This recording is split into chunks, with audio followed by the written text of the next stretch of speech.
que será que torna um programador eficaz?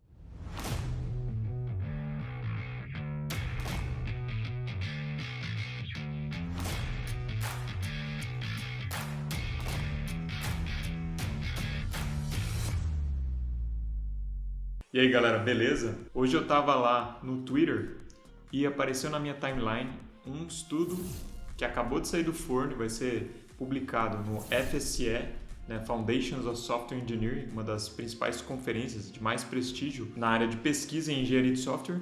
E ele fala uma coisa muito interessante, pessoal. Na verdade, ele analisa quais são as variáveis que correlacionam bem ou mal com eficácia no desenvolvimento de software. Aí hoje eu queria mostrar aqui para vocês esse estudo que eu achei espetacular e fazer algumas discussões relacionadas com esses assuntos. Em particular, um resultado que eu achei espetacular é que contradiz a ideia de que quanto mais anos de experiência em desenvolvimento, em programação, mais eficaz você é. Então esse aqui foi o tweet do Norman Paytech.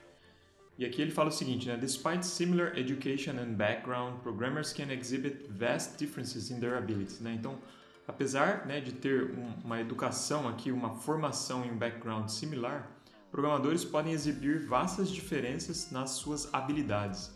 E nesse estudo que eles fizeram, eles exploraram os cérebros dos programadores e seus olhos e descobriram que medidas de experiência em programação que são convencionais não são muito boas, não correlacionam muito bem com eficácia. Então a thread ela dá uma resumida no artigo e os principais pontos estão aqui, né?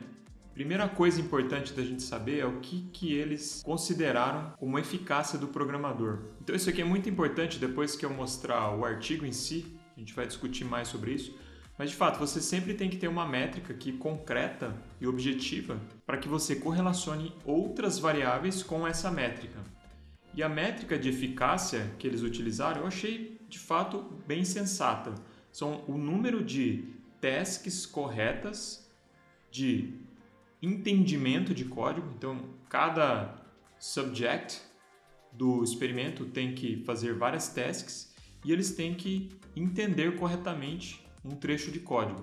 Então esse aqui é o número de tasks nas quais eles de fato conseguiram entender o código. E aqui é o tempo que eles demoraram para fazer isso. Então é uma medida que leva em conta a velocidade e também a habilidade. Então a habilidade está aqui em cima, né? Que é o número de tasks que foram feitas na qual o subject acertou o significado do código. E o tempo fica aqui embaixo, porque quanto maior o tempo, menor a eficácia. Então a eficácia é inversamente proporcional ao tempo que você demora para completar uma task. Então basicamente como que eram essas tasks, né? Pelo que eu entendi, eles mostravam um trecho de código e aí o programador ou a programadora tinha que acertar qual que seria o resultado de um dado caso de teste, né? Então ele apresenta o código para a pessoa e um caso de teste, e aí você tem que acertar qual que é o resultado esperado desse caso de teste. Então, quando você acertava, você tinha lá aquela task como correta dentro das suas tasks que você realizou. E também era medido o tempo que você demorava para dar essas respostas. Então, esse aqui é o artigo completo, vou colocar o link na descrição se você quiser dar uma olhada, né? Então, são correlações de eficácia do programador e o seu link com experiência, um estudo combinado de EEG e eye tracking. Então o EEG é o eletroencefalograma. Então de fato eles colocaram lá os programadores para analisar o cérebro deles enquanto eles realizavam essas tasks. Então uma coisa importante aqui da gente saber, né, o número de participantes foi 37. Todos eles acho que manjavam de Java porque as tasks eram feitas em Java.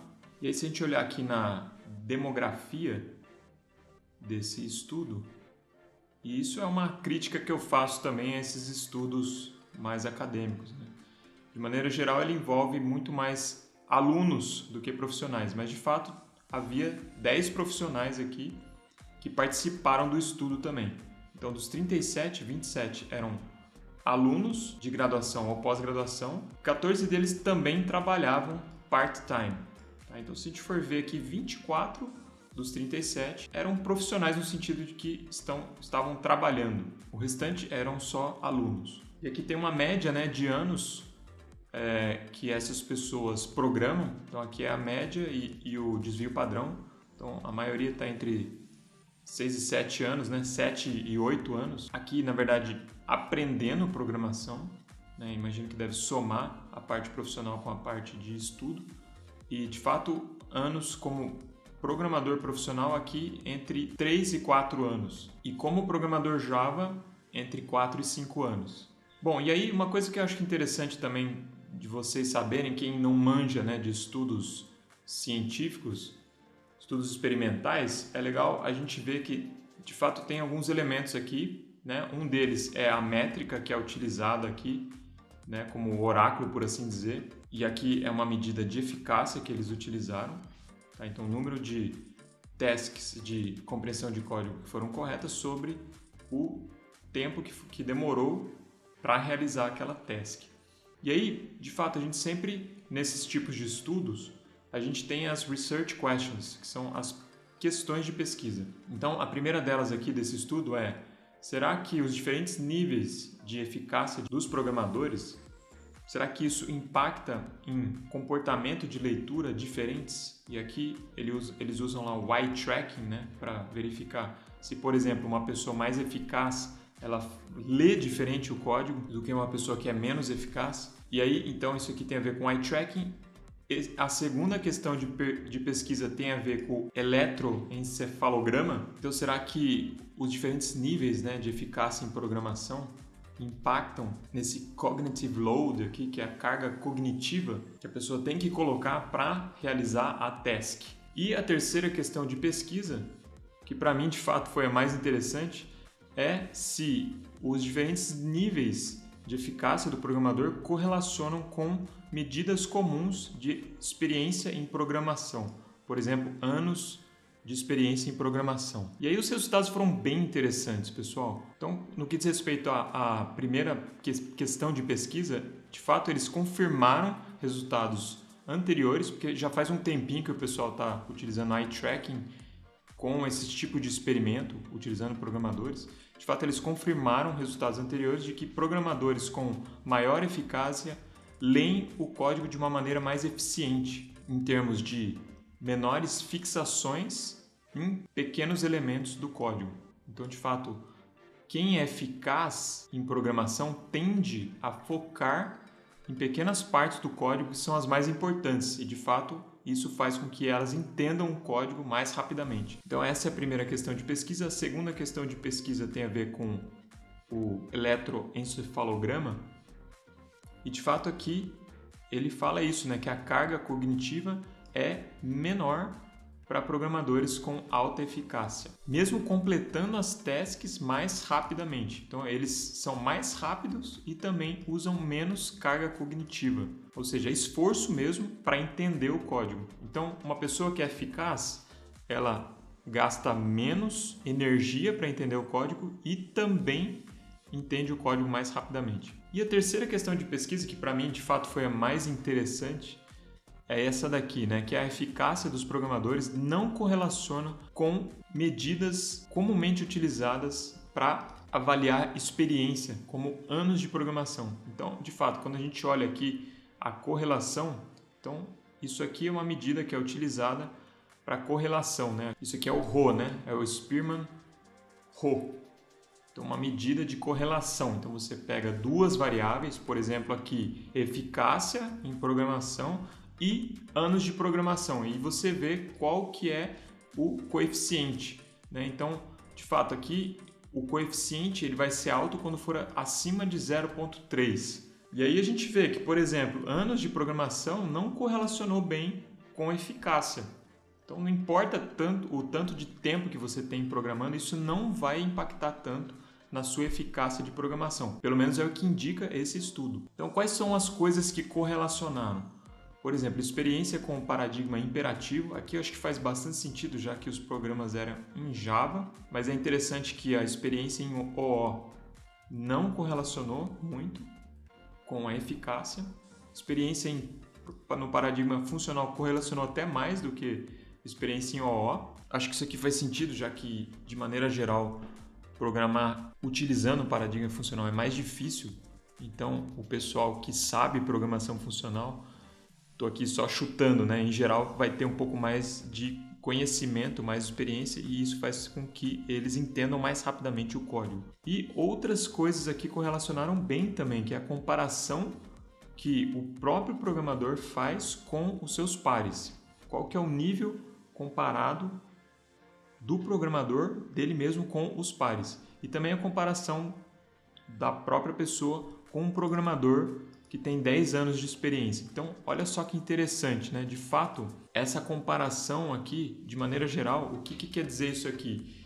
Que a gente sabe avaliar mais ou menos bem quão bons nós somos como programadores, né? Então, isso aqui de fato bate com a realidade, pelo menos quando a gente fala aqui no contexto desse estudo. E outras medidas aqui que eu achei bem interessantes estão relacionadas com learning, né? Com mentoring, com testes, com code review. Então isso aqui tem a ver com o tanto de tempo, né, que a pessoa gasta por semana nessas atividades. E outra correlação que eu achei espetacular é o número de linguagens de programação que a pessoa sabe, que correlacionou muito mais aqui, por exemplo, do que anos de programação. Então, o Rho aqui deu 0,42. Então, é óbvio, né, pessoal, que esses estudos têm limitações. O sample eu não achei muito grande, né, o sample size, o tamanho da amostra de 37, comparado, por exemplo, com o DORA lá, que eu gosto de falar aqui com vocês, que envolveu mais de 30 mil profissionais. De fato, é uma amostra pequena, mas os resultados acho que indicam algo da realidade mesmo. Acho que todo mundo sente isso, né, que não basta você ter vários anos de experiência. Se você faz, por exemplo, sempre a mesma coisa, você não cresce. Se você não procura aprender coisas novas, aprender linguagens novas, de fato, a sua habilidade, a sua eficácia ao programar, ela não aumenta. Então, vale muito mais a pena, por exemplo, a gente ter essa mentalidade de aprendizado. Parece-me que isso impacta muito mais na nossa habilidade como programadores do que somente anos de experiência, fazendo, às vezes, a mesma coisa. E também um resultado que eu achei interessante, pessoal, é aquele sobre a autoavaliação, né, em comparação com os pares. Isso aí correlacionou bem com eficácia em programação. Então, isso contradiz um pouco essa ideia de síndrome do impostor. Não estou dizendo que a síndrome do impostor não acontece, mas, muitas vezes, o que a gente acha que é síndrome do impostor pode ser de fato uma limitação nossa, que a gente tem que correr atrás para aprender mais. Eu queria até trazer um exemplo aqui de fato que tem a ver com síndrome do impostor. Estava conversando com um amigo que frequentemente faz entrevistas, né, para o pessoal que entra na empresa, e ele entrou em contato lá com uma programadora que era espetacular, tinha um currículo espetacular, mas a pessoa não tinha muita segurança, ela tinha muita insegurança. Então, digamos que a imagem que ela tinha dela mesma não correspondia com a realidade. Ela tinha uma expertise muito alta em programação, mas ela não se sentia boa em programação. Então isso de fato acontece, mas pela indicação do estudo isso não é tão frequente quando a gente fala no contexto de eficácia de programação. Então achei bem legal trazer esse estudo aqui para vocês. Acho que vale a pena a gente olhar esse tipo de estudo, apesar de ter limitações, né? Eu acho que de fato eles indicam alguma coisa da realidade. E acho que vale a pena a gente estudar essas coisas. E também uma coisa que eu queria trazer aqui para vocês, pessoal, é que essa mentalidade mais acadêmica, né, que te dá um rigor maior, ela te ajuda a entender melhor a realidade. Por exemplo, né, você ter uma boa base de lógica, você entender as falácias, isso ajuda muito a você não cometer erros crassos de lógica. Vou só dar um exemplo de uma coisa que eu vejo acontecer sempre, e às vezes com gente sênior, super sênior, né? A pessoa então, por exemplo, ela não conseguiu utilizar uma técnica, ela não conseguiu utilizar uma abordagem, então ela diz que isso não funciona. Então, de fato, esse argumento é uma falácia, né? Porque o fato de você não conseguir utilizar uma técnica, uma abordagem, isso não implica em que aquela técnica ou abordagem não funciona. Pode ser que você não soube utilizá-la da maneira correta. Então, de fato, a gente ter um rigor um pouco maior, né, ao falar, ao estudar, ao tecer argumentos, acho que ajuda bastante a gente ter uma proximidade maior com a realidade, né? A gente não ficar tão alienado. Então, nisso entra também, né, estudos como esse, né, que eu mostrei aqui para vocês, que porque eu acho que mostra uma realidade muito interessante, né, que de fato ajuda, por exemplo, quem está contratando, né? Ele mostra, por exemplo, que anos de experiência não faz tanta diferença se a pessoa, por exemplo, tem essa mentalidade de aprendizado, o que ele chamou lá de learning eagerness. Então, essa learning eagerness, ela correlaciona muito mais com eficácia em programação do que anos de experiência. Então, esse tipo de resultado é muito importante para quem contrata e para nós mesmos como programadores. Então é isso, galera. Espero que vocês tenham curtido esse estudo. Vou colocar o link para vocês darem uma olhada se vocês quiserem entrar mais a fundo no estudo, né? Ler todo o artigo. E também comenta aí se você tiver alguma ideia diferente, porque de fato, né, esses estudos eles não são verdade absoluta, eles só indicam, né, eles dão alguns indícios da realidade. E vale a pena a gente olhar, porque de fato a humanidade cresce com a ciência, né, com esse tipo de estudo que de fato tende a mostrar as coisas com menos viés. Então é isso, galera. Fiquem com Deus e até o próximo vídeo.